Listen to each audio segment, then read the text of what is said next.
Crônicas do Amanhecer. Por Feijão, Centro Espírita Allan Kardec. Balneário Gaivota, 12 de novembro de 2017.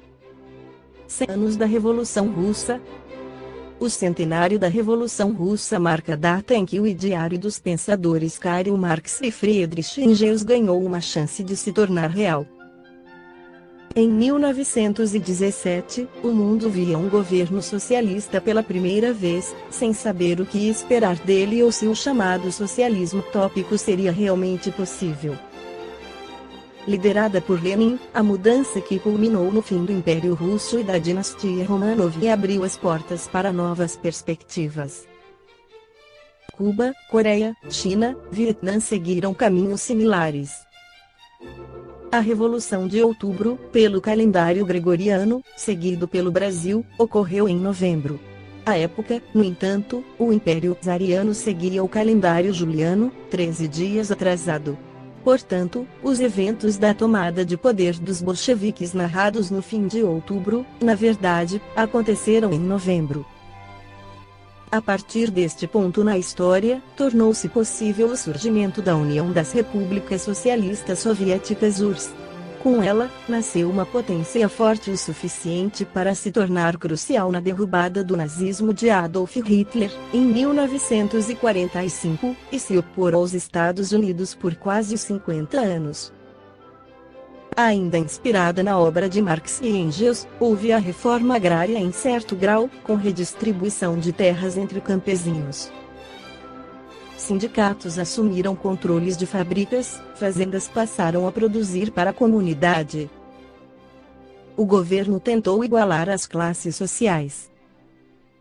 Ainda hoje, os vestígios da época são vistos na arquitetura do leste europeu. As casas pré-fabricadas e blocos de arranha-céu em série. Estátuas de Lenin, Marx e, até o menos admirado, Stalin, continuam espalhadas por cidades russas. Novas personalidades e ícones passaram a fazer parte da cultura. As camisas do argentino Che Guevara, líder da Revolução Socialista Cubana, ainda são populares entre jovens de vários países. Frases das revoluções ainda são repetidas, para o bem ou para o mal. Figuras são cultuadas ou odiadas. A biografia desses personagens é motivo de polêmica com passagens sombrias, violentas e partes que se consideram atos heróicos. Os russos saíram de um regime autoritário, do czar, que perseguia seus inimigos, para outro. Um novo ciclo de sangue e repressão começou, segundo membros do próprio Partido Comunista. Olhar atual essa parte da história fez com que as gerações seguintes, pós-União Soviética, sentissem mais incerteza que orgulho daquele momento da história que influenciou pessoas de todo o mundo. Talvez os relatos de prisões arbitrárias e assassinatos no governo stalinista tirem um pouco do brilho da prosperidade atingida na época. Apesar de apresentar um novo sistema ao mundo, o regime se utilizou de armas velhas, já conhecidas na sua forma de governo com os vícios de seu nêmesis, o capitalismo. Sem a Rússia, não teria havido a China comunista, afirma a emissora alemã DW, o historiador, especialista em origens do comunismo, Gerd Koenig. Ele participou de uma série de debates e mostras na Alemanha sobre a influência do comunismo na sociedade atual. A cultura deixada pelo comunismo tem sido debatida este ano com mais afinco por conta do centenário da Revolução. Na Rússia, no entanto, a efeméride passa quase despercebida. O fato histórico tem perdido importância no calendário russo. O próprio presidente Vladimir Putin faz questão de deixar de lado o período que evidenciou o país como potência, mas também foi marcado pela violência e ainda causa polarização por todo o mundo. O governo de Putin tem marcado a lembrança o período com um grande silêncio oficial. Nenhum grande ato foi programado por Moscou e, ao contrário, a tentativa de realizar um protesto contra o atual presidente terminou com o registro de cerca de 200 prisões. é o que ato não tinha sido autorizado pelo Kremlin. Assim funciona a Rússia dos dias atuais. Comunistas brasileiros marcaram presença na marcha em comemoração pelo centenário da Revolução de 1917, em Moscou, nesta terça-feira 7, conforme vídeo publicado pelo jornalista brasileiro em Moscou Sandro Fernandes, que revelou os gritos do protesto contra Michel Temer e uma faixa do PCdoB. A revista Reformador de novembro de 2017 apresenta uma reflexão do espírito Viana de Carvalho pela psicografia do médium Divaldo Pereira Franco, na tarde de 9 de julho de 2010, após visitar o Kremlin, em Moscou, Rússia, onde apresenta as causas da Revolução de 1917. Pode-se afirmar que a Mãe Rússia iniciou sua história com o surgimento do Principado de Kiev. A iniciativa de ser criada uma capital para os inumeráveis grupos étnicos que dominavam largas regiões da Europa e da Ásia tinha como propósito principal a necessidade de erguer-se um império capaz de resistir às invasões dos inimigos fronteiriços. Elegendo-se a região pantanosa de São Petersburgo para sediar a nova capital, que mais tarde seria transferida novamente para Moscou, os seus czares ou césares destacaram-se pela ânsia de poder, de luxo e de selvageria. Grandes construtores e hábeis comandantes de tropas que se espalhavam de um lado ao outro do país fizeram um grandioso legado à humanidade, especialmente no que se refere às conquistas, às artes, aos tesouros de metais preciosos e pedras raras, algumas das quais únicas existentes no mundo. Os seus escritores, culminando com Pushkin, a quem se deve a consolidação do seu atual idioma, inscreveram nomes admiráveis nos anais da história, na poesia, na literatura, na dramaturgia, como os de Dostoiévski, Tolstói, Gogol, Evtushenko, que imortalizaram a sua vasta e gloriosa cultura.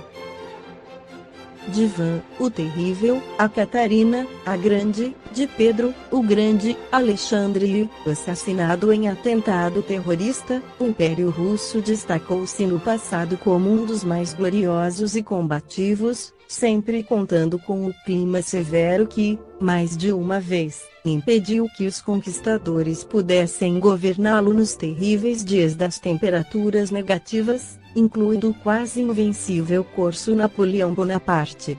O que se repetiu durante a Segunda Guerra Mundial em relação ao expansionismo nazista, graças à indômita coragem do seu povo, trazido o alfabeto grego pelos sacerdotes Cirilo e Teodósio, no século X, antes da chegada do cristianismo ortodoxo, para servir de modelo à comunicação entre os habitantes que falavam múltiplos dialetos e idiomas, introduziram, também, a religião que iria predominar apaixonadamente, como sendo a salvadora de todos os indivíduos, especialmente aqueles que fossem generosos para com a doutrina, nisso incluindo os governantes.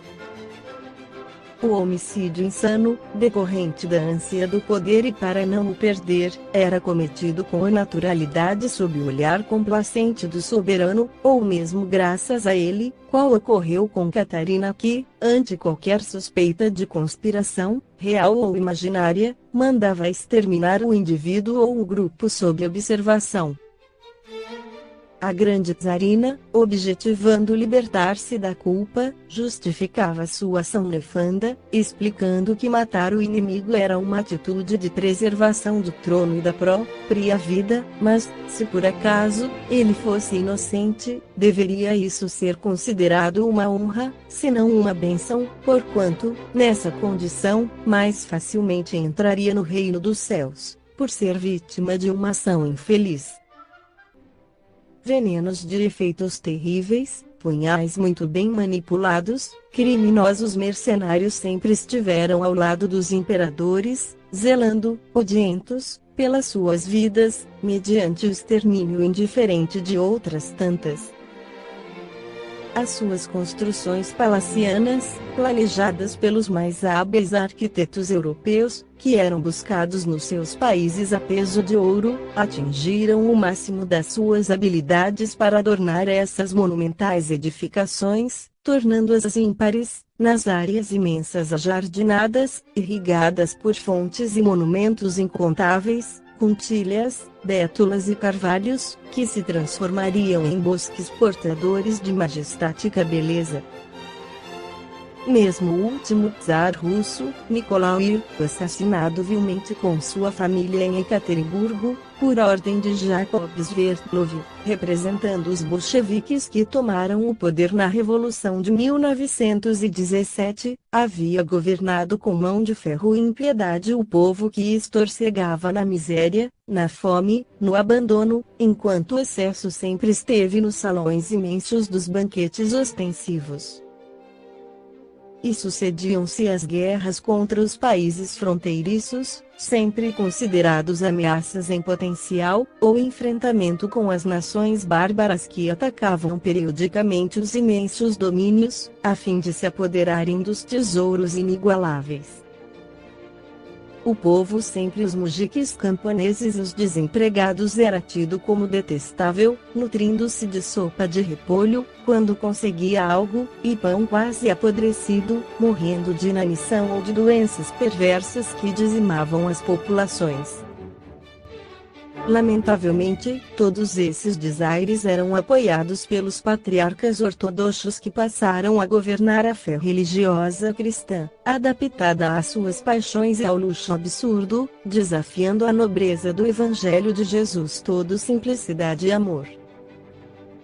A opulência das igrejas em geral, as suas cúpulas recobertas de lâminas de ouro, os tesouros acumulados e os ícones envoltos em metais preciosos para serem adorados, conseguiram transformar-se em verdadeiros reinos dos céus. Quando correu a notícia do fim do mundo, previsto para o ano de 1492, os sacerdotes habilmente se utilizaram da superstição para propor que fossem construídas mais igrejas, ainda mais opulentas, quais as que se encontram dentro das muralhas do Kremlin Fortaleza, glorificando Deus e os santos. Em revanche absurda, por sua vez, a Revolução Bolchevique transformou o grande número delas em escolas de ateísmo, dilapidando os seus tesouros, furtando e roubando os seus bens, arrasando com as suas propostas perversas a fé ingênua das multidões que passaram a nova dominação política, agora nas mãos cruéis do Estado, sempre dirigido por hábeis e perversos idealistas que formaram uma nova classe de exploradores, especialmente no Politburo. Muitos desses templos faustosos foram dilapidados, transformados em depósitos, em cavalariças, em total desprezo pela arte e grandeza arquitetônica de que se constituíam.